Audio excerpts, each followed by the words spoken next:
on Meals with Jen. I'm Jen, and if you're new here, make sure that you like and subscribe so that way you're always updated with my new recipes and videos to show you how I cook.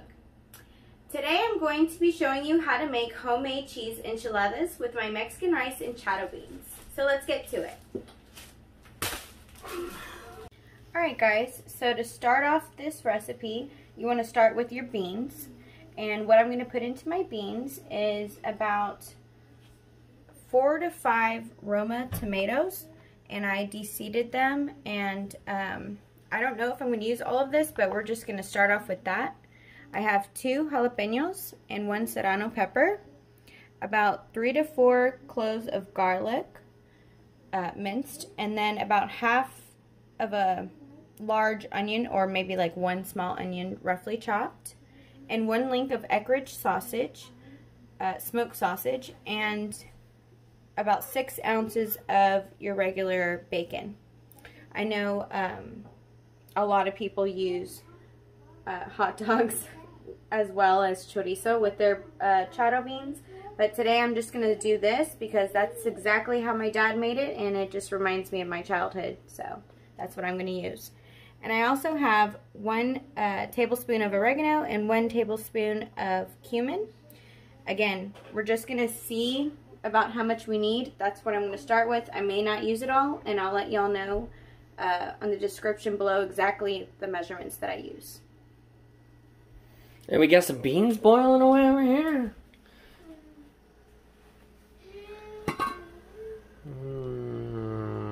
So, you want to soak your beans overnight, and if you don't, at least let them soak for at least an hour to 2 hours. That's if you're short on time like I was today. And once you do that, then you're going to put them with about 6 cups? 6 cups of chicken broth. I think I used 4 cups of chicken broth and 2 cups water because I ran out of broth. Yeah, it was the 4 cups. Either way, you can adjust your salt and seasonings later. So right now I have about 6 cups of liquid with 1 pound of pinto beans. And you want to bring that to a boil. Once it's boiling, then you want to cover it and simmer that for about 2 hours. Also, ladies, put your man to work like she did. Go ahead and get me in here real quick. Have your man sort through all the little beans that are broken, because if you have the broken ones in there, doesn't turn out so good. They stand out and they don't get tender. So that's what my job was. Oh yes, I had him sort out the beans. That's how you know these beans are going to be good, because I participated. Teamwork makes the dream work. Husbands, boyfriends, man friends, make sure you're participating. She's cooking you the meal. Yeah. Might as well appreciate her. Mm-hmm. Alright guys, so what I'm going to do next is I'm going to start my rice. So I put about 2 tablespoons of oil in a pan on medium heat. Just turned my stove on. And now I'm going to add my 1 cup of rice. I'm using basmati rice because I like that best. I used to use Adolphus, but I like to use both here and there depending on what I have on hand. But this one, to me, just comes out better as far as the texture of the rice goes. So that's what I'm going to be using tonight. And first off, what you want to do is you want to start, of course, stirring your rice around, getting it all well coated with the oil. And you're going to brown your rice until it's golden brown. And that's going to take a few minutes, and I'm going to show you what it looks like once you get it to where you want it. But as far as now goes, you never want to step away from your rice pan. You always want to continue to stir, and that way it gets an even golden color.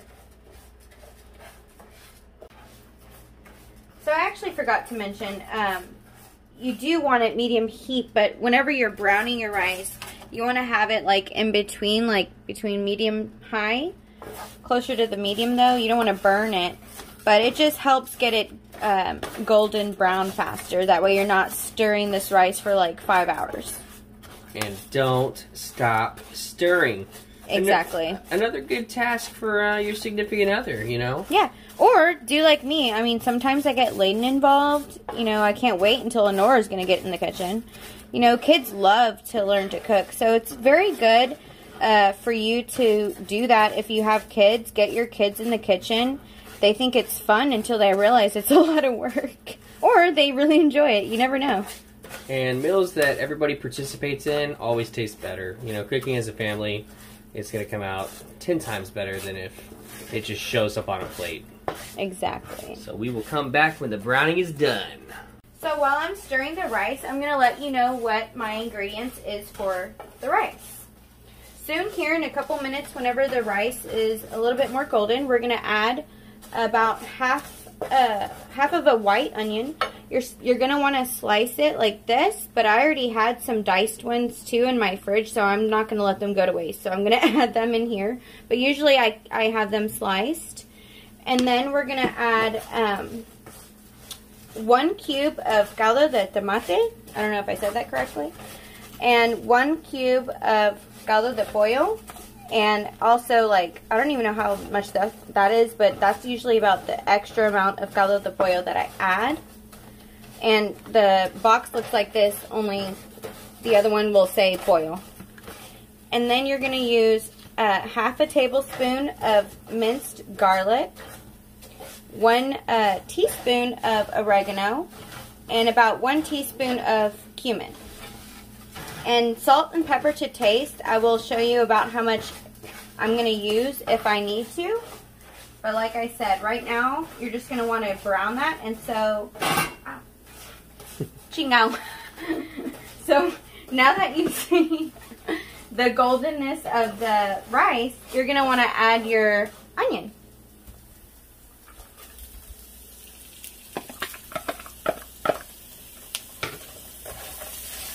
And you're just going to mix that in, and you want to continue to stir so you don't burn anything.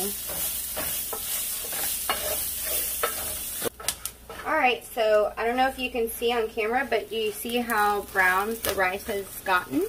That's exactly where you want it, and the onions have softened up a bit. So at this point, I brought it down to medium heat. It's no longer on medium high.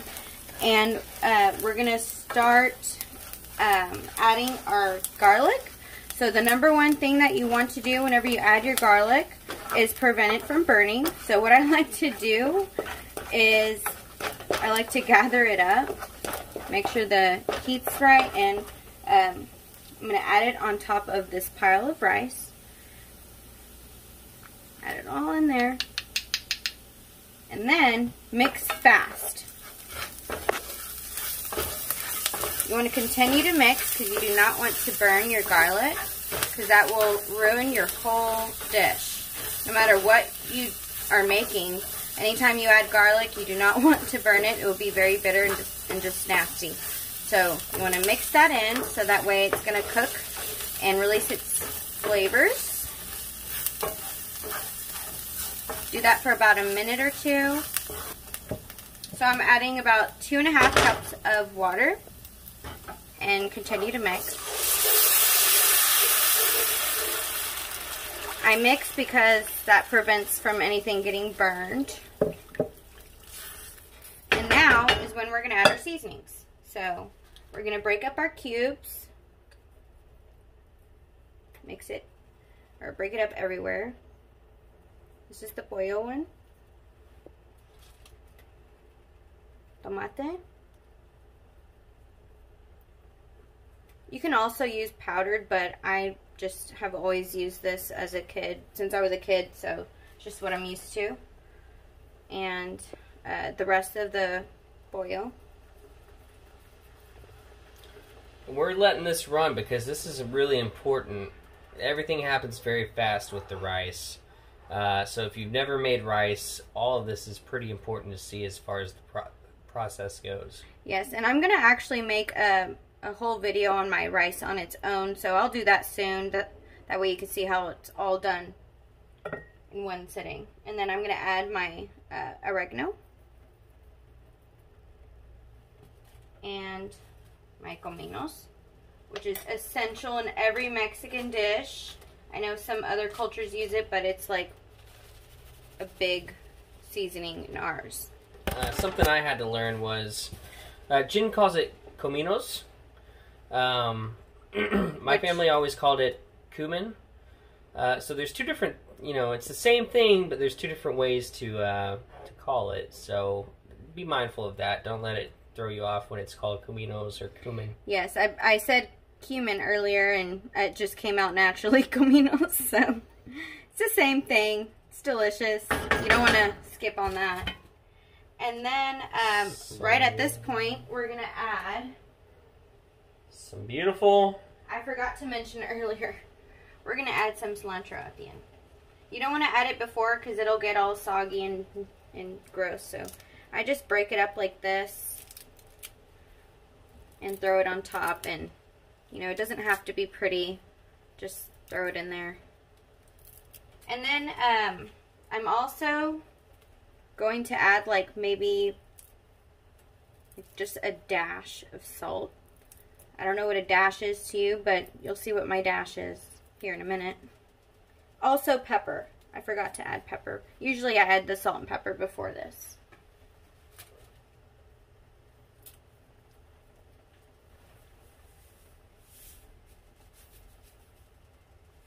So about that much.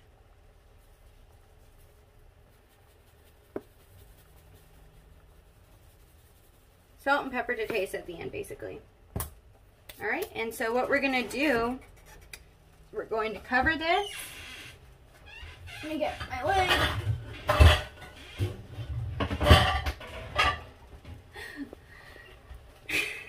Excuse me. And we're going to cover this on medium heat for, where's my timer? 15 minutes. After the 15 minutes is up, do not touch it. Don't touch the lid. Don't touch anything. Turn off the heat and let it sit for 10 minutes. And then after that, you can serve. On the same burner. Don't be like me. I was in charge once. Totally screwed it up. Moved it off of the burner when I turned it off. It needs that time to get good and delicious. We'll be back when the 15 minutes is up.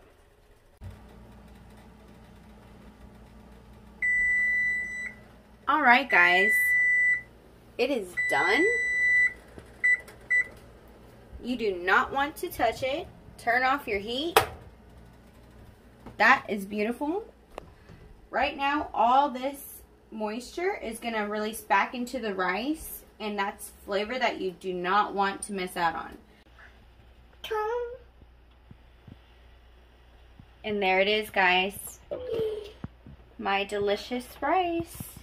Perfect like always. Look at that. Texture is just perfect. Not dry, not too soggy. It's just perfect. Let's take a bite and see how it tastes.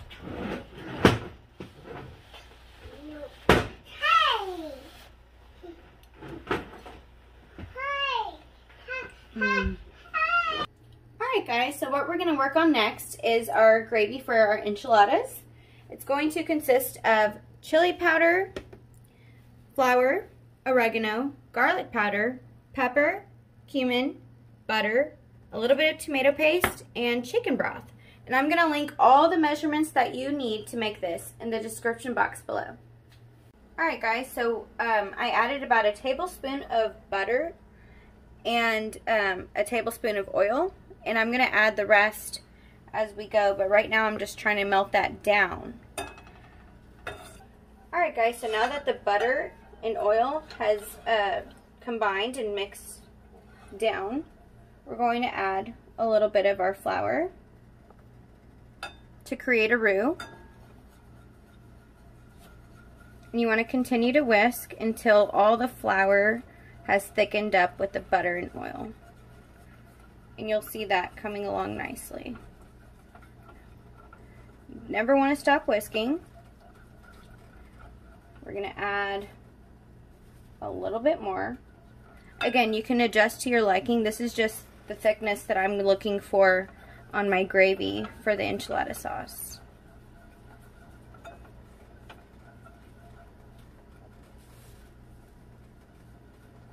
And this is about 2 tablespoons of flour.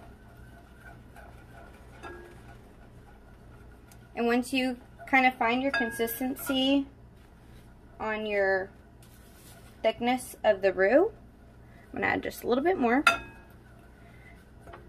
You want to cook that a little bit. You don't want it to get too dark, but just kind of light golden, and cook that out for like a minute. And then we're gonna add our tomato paste. Medium to low heat. Yes, you don't want it too high. Forgot to mention that. Medium to low heat. You don't want it high heat because then it'll burn and then your roux's ruined and it'll just ruin it from the start. So from this point, I got it thickened up to where I want it to be. And we're going to add a tablespoon of tomato paste.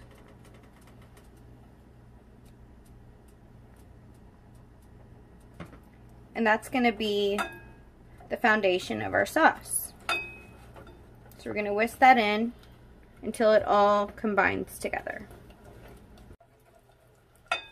Alright, so now that you see the tomato paste has combined with the roux, now is when you want to start adding your broth. And here I have a cup, but we're not going to add it all at once. We're just going to add little by little.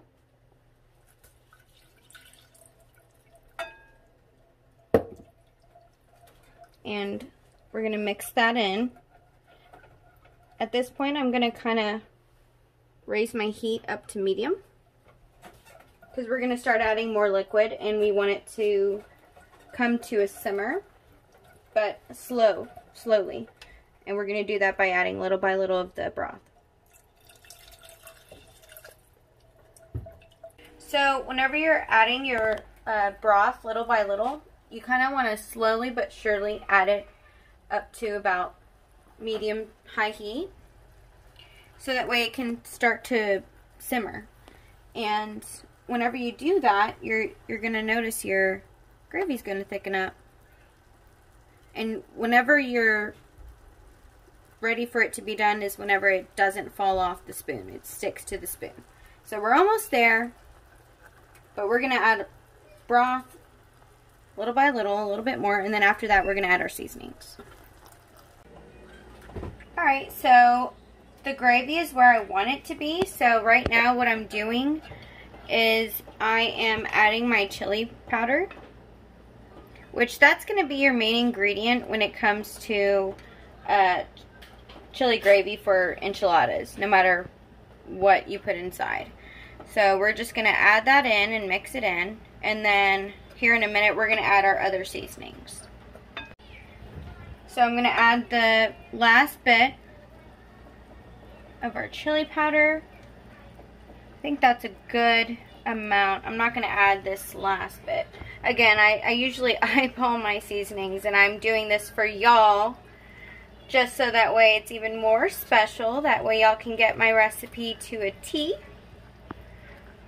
And so, like I said earlier, I'm going to link all the ingredients down in the description box so that way you can follow this recipe as well.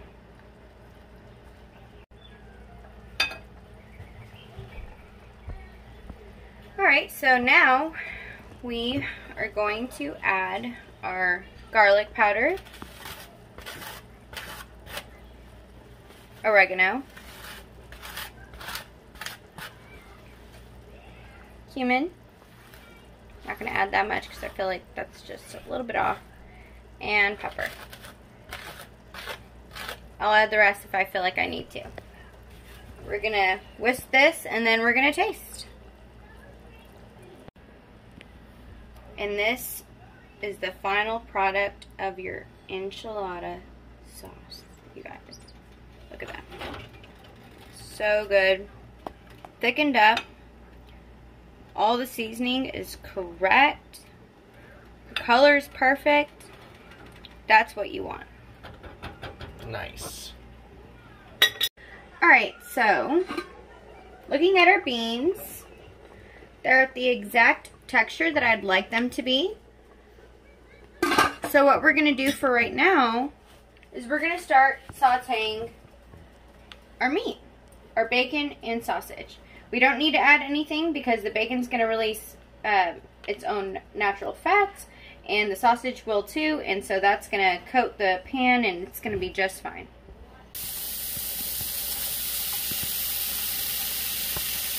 So once you see that your beans are at the texture that you want it to be, you want to start cooking your meat separately. And then once your meat is done, we're going to combine this into the pot of beans along with our vegetables and seasoning. And then we're going to simmer that for like maybe 30-40 minutes. Alright guys, so I've already sauteed my sausage and bacon. And it is cooked the way I want it to be because we're going to add it to the pan. And we're not going to leave out any ingredients. So, I'm going to lower that a little bit. Because we're going to simmer this all with the vegetables as well. So right now, we're going to add our meat.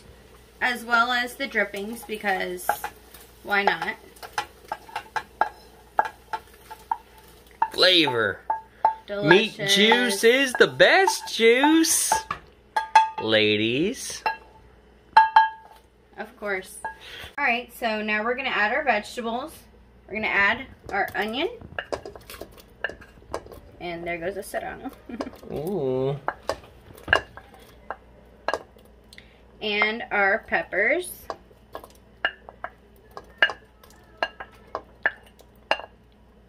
Yes, please leave in the seeds. Just about to say, man, you read my mind. Seeds in or what? You got to, because if not, I mean, you can take them out, but you gotta have a little heat. I mean, we're from Texas, right? Yeah. And then we're gonna add our tomatoes. So I'm gonna eyeball this because, like I said earlier, it was 4 to 5 Roma tomatoes, but let's see. This looks okay so far. Let me mix this in.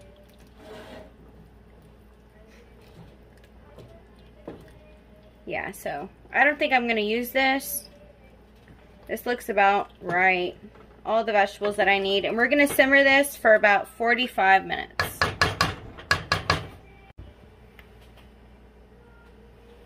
Totally forgot. Essential. Please add your garlic. Don't be like me and forget.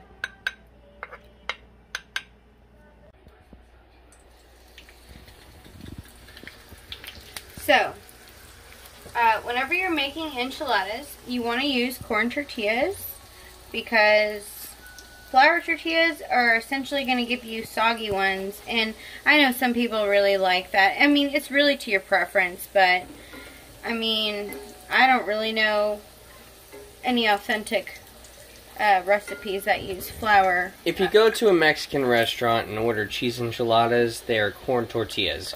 Now, I didn't know that. Jen kind of enlightened me, so now I've actually really grown to love corn tortillas. For enchiladas. Yeah, basically, but definitely corn on this recipe is the way to go. Yeah. Don't, I mean, like I said, I mean, if you really like flour, go ahead. But if you're using corn, you want to make sure you dab off the excess grease. Because if not, it's going to be a soggy mess. You want to make sure you get that off. And it just makes it more pliable. Important step right here. This is what happens. This is what you have to do. Alright, so I've already set up my station for the enchiladas. I have my pan that I'm going to cook them in. I have shredded cheese, sharp cheddar cheese. You don't want to use bag. I mean, if you have to, that's okay. But you want to use freshly grated cheese. Shred it yourself. You will appreciate it later on. It's going to melt perfectly. And then we have our sauce that we made, and we have our greased tortillas. So let me show you how it's done. Alright, so first thing you want to do is you want to layer your pan with a little bit of sauce. And then you want to grab your tortilla, put some cheese, a little bit of sauce,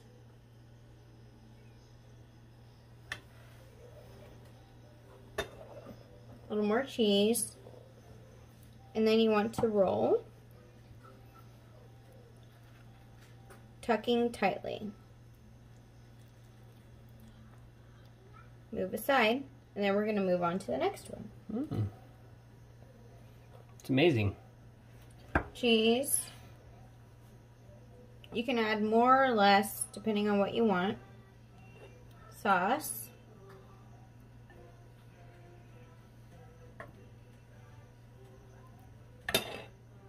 Cheese. And then roll. And then you want to make sure that you tuck tightly, because if you don't, it's going to fall apart. Alright, so I already rolled my enchiladas with the cheese and sauce, and now we're going to top it with our sauce. This could work better if you had a bigger spoon, but I'm working with what I have. Either way, it's going to be good. Doesn't matter. As long as you get that gravy on there, that's all that matters. Once you got your gravy, make sure you want to coat the ends because you don't want those to burn. So kind of get the sides, edges, and stuff like that. That looks good to me. And now we're going to top it with the cheese.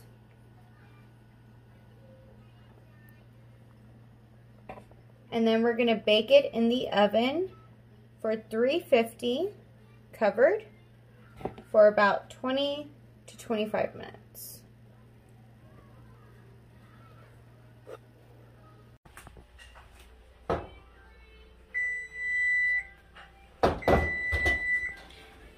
Yes! Look at that, baby! Do you want to marry me yet? I already did that. I want to marry you again, though. 26, 27, who knows how many minutes you've waited for this moment. But the reason why it was so long is because we wanted to show you how to make authentic beans, authentic rice, authentic cheese enchiladas. And here we are. Now, you watching has come to this point where we try it, baby. Looks so good. This. Going in with the cheese enchilada first. Oh, look at the pull. Look at the pull. Oh, that's because it's not powdered. It's because it's fresh.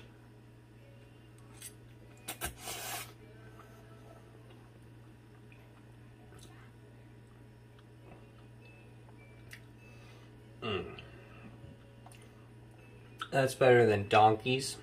Sorry, donkeys. Donkey, whatever you want to call it. That's better than Los Ramirez. You name the place, it's better because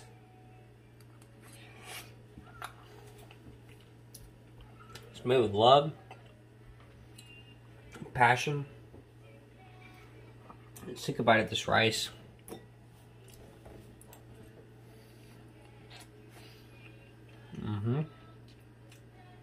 Oh shit, I made a mess.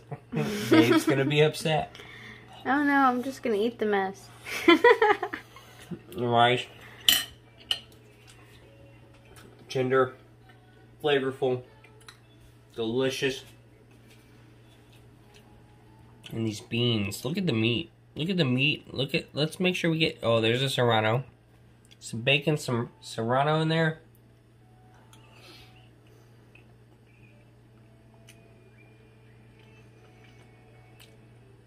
Spicy.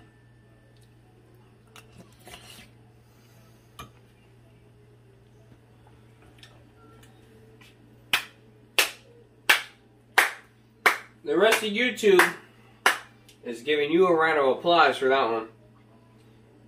This food is fantastic. I know the video was long. Jin knows the video was long. But if you followed us all the way through and you made this and you put it on a plate for your family is applauding you just like I'm applauding my wife. Fucking great, baby. Good job. Thank you, babe. Oh, yeah.